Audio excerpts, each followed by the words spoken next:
Okay, so I know that I said in my last video that it had been a minute since I made a video, and now here I am 8 years later saying the same thing. That's not the point. We're not about to sit here and judge.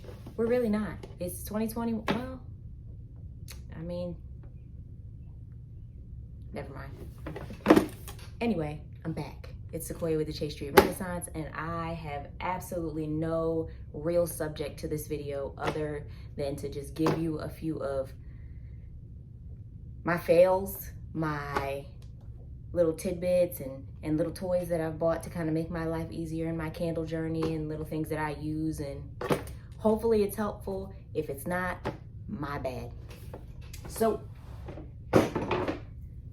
let's get into the fragrance oils first. So I just ordered from Midwest Fragrance Company, small company, just kind of starting out. Well, I don't want to say just starting out. I don't really know how long they've been in the fragrance oil game, but I know they are still fairly small. They don't have as many fragrance oils as like Candle Science or Lone Star or things like that.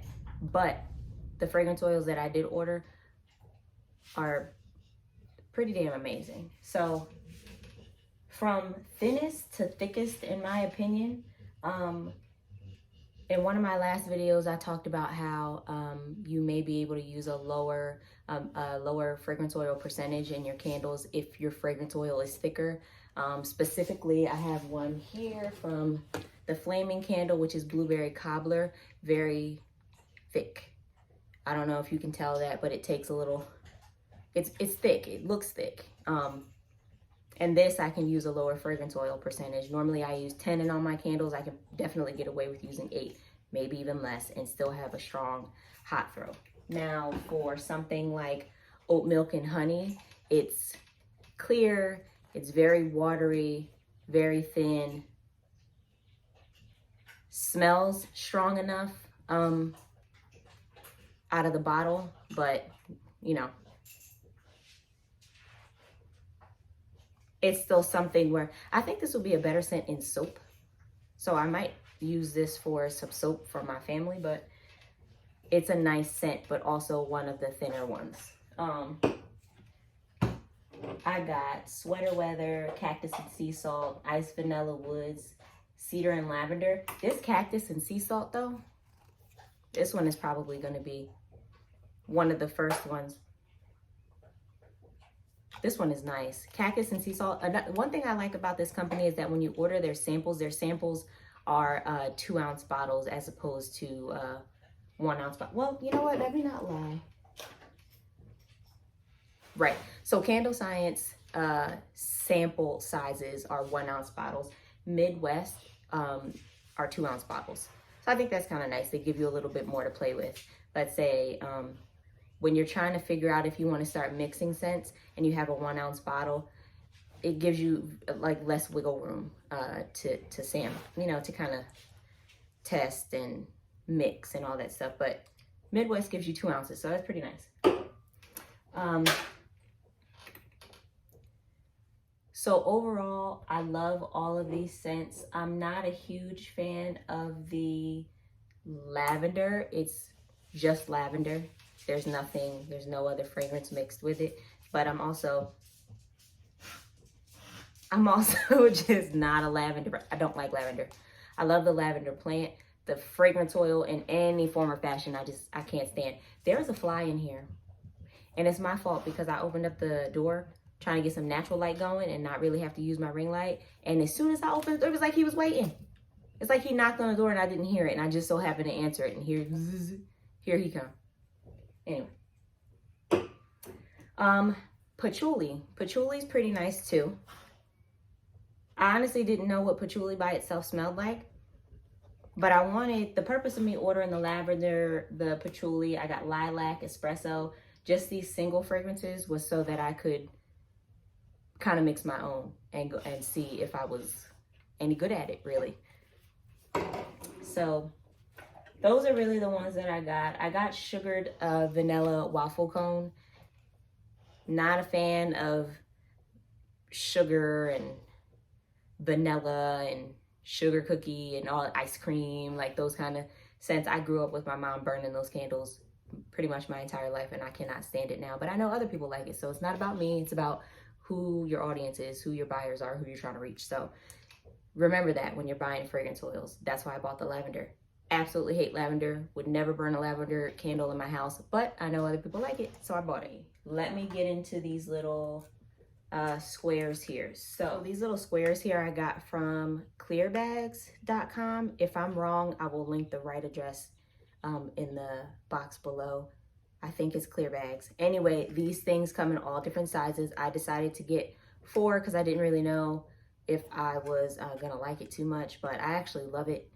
Each square, no matter which size, you can get a 4, I believe 6, I wanna say 12, I believe, 12 squares, but each square holds 0.2 ounces. I already did the math on that. So if you're thinking about buying these from Clearbags to possibly do some sample scents for your buyers, these squares hold 0.2 ounces each. So 0.8 ounces total. So when you order the plastic parts, the boxes come separately. So remember to add the boxes to your cart too. When you get the boxes, it's gonna come with a completely clear window box also. So you'll have the craft box with the clear window, and then you'll just have a full clear box, and you kind of pick your poison and use what you want to use.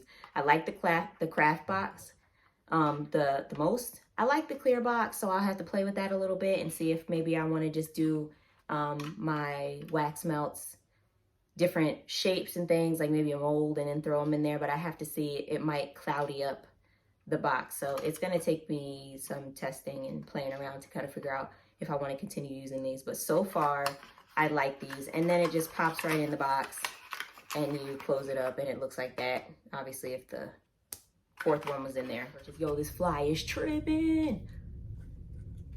I need a fly swatter.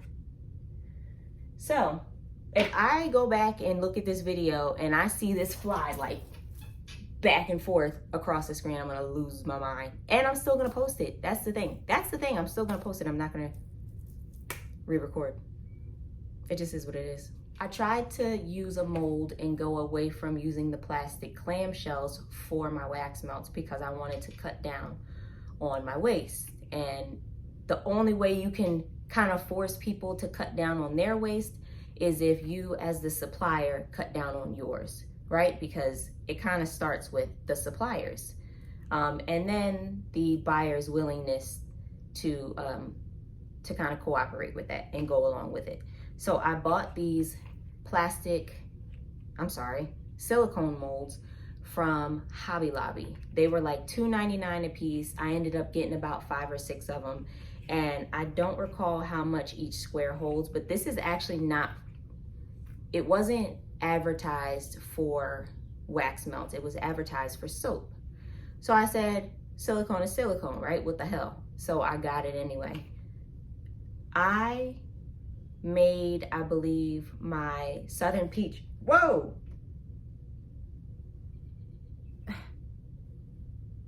Like, disrespectful. I made Southern Peach in these. I lied. I made Fruit Loops in these first. And then I went to make Southern Peach. And when I popped them out and had them in my containers, I went to smell both of them and they both smelled the same. Like they both smelled like Southern Peach Fruit Loops. So I was like, huh, okay. So now I let them sit, I let them cure. And by the way, I use C55 wax. I used to use a Parasol blend for my container candles and for my wax melts.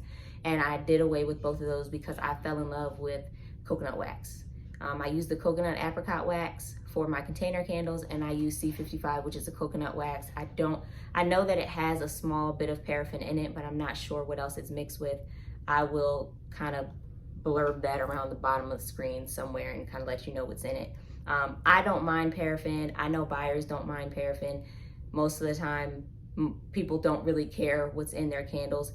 It's also that frame of mind where if you peddle out garbage and you know it's garbage, the majority of the time people are not gonna do a whole lot of research unless they themselves want to make sure that they are living a healthier lifestyle, aka McDonald's. McDonald's, not the healthiest option out there. People are gonna still buy it. McDonald's knows they're not shoveling out healthy stuff, but people are still gonna buy it. You see what I'm saying? So I made better choices for my business to make it easier for people to just make better choices, and they may not even realize it. So anyway, nothing against paraffin, because I used it, I loved it, people bought it, it was what it was.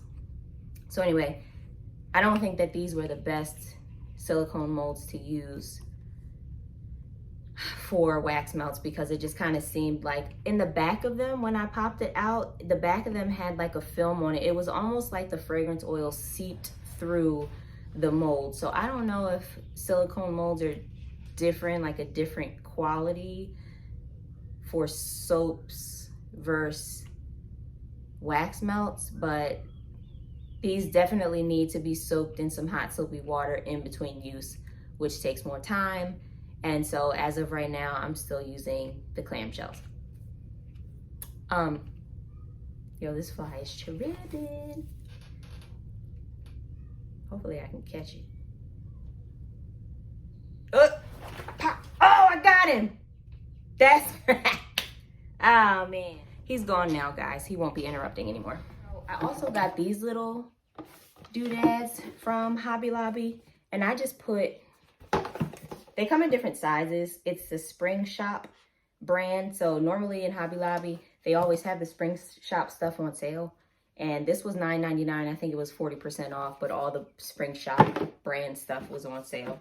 So I got a couple of those, and I keep like I bought a couple of these to keep my props in. So like my flowers and all my background props for my photo, for my product photos, I would buy and keep in these just to kind of consolidate space, get rid of any cardboard boxes or anything like that.